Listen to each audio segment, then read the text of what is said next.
વડોદરામાં national highway number 48 પર ફરી ગમકવાર અકસ્માત, બસ ટ્રકની ધડાકાભેર ટક્કર, એકનું મોત.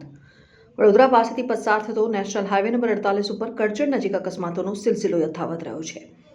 આજે 31મી જાન્યુઆરી વહેલી સવારે બામણ ગામ પાટિયા નજીક એક ખાનગી લક્ઝરી બસ આગળ જતી ટ્રક સાથે ધડાકાભેર અથડાતા ભયાનક અકસ્માત સર્જાયો હતો. આ દુર્ઘટનામાં બસ ચાલકનું ઘટના સ્થળે જ મૃત્યુ નિપજ્યું છે, જ્યારે 20થી વધુ મુસાફરો ઇજાગ્રસ્ત થયા છે.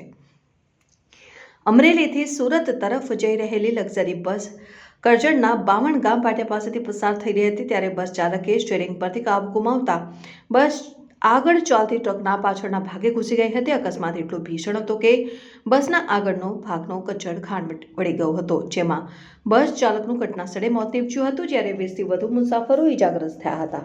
બસ કઈથી કઈ જતી તેને શું ઘટના બની? થોડું ઓવર સ્પીડ ને રફ ડ્રાઇવિંગ હતું. ઓવર સ્પીડ ને રફ ડ્રાઇવિંગ. તમારી બસ તમે કઈથી કઈ જતી હતી? તમે સેવા અમરેલીથી સુરત.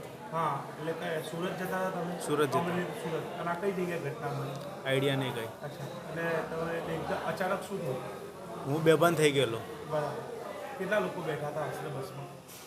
બસ ફૂલ હતી. પેક હતું. કેટલા લોકોને વાગ્યું છે? કોઈ આઈડિયા નહીં.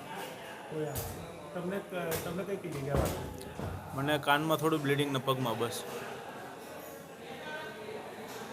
શું નામ પેલા? અંકિત. તમે રાતે કઈથી કઈ બેઠા હતા અને કઈ જગ્યાએ શું ઘટના બની? અમે જાંબુડા બેઠા હતા ને સુરત જવાનું હતું. કઈ બસ હતી? બાપા સીતારામ. બાપા સીતારામની બસ હતી. અને અમરેલીથી સુરત જતા? જાંબુડાથી. જાંબુડાથી સુરત જતા હતા. અને હે પહેલાં સ્પીડમાં કહતો હતો ને, તો પછી બધાએ ના પાડી કે તમે સ્પીડ બહુ કરો માં, એમ. પછી તો ધીમે ધીમે જ હકાલતા હતા. કેટલા જણના વાગ્યો છે આશરે? 10-15 જણા હશે. હું તો મારા દાદા હે ને મારા બા હે.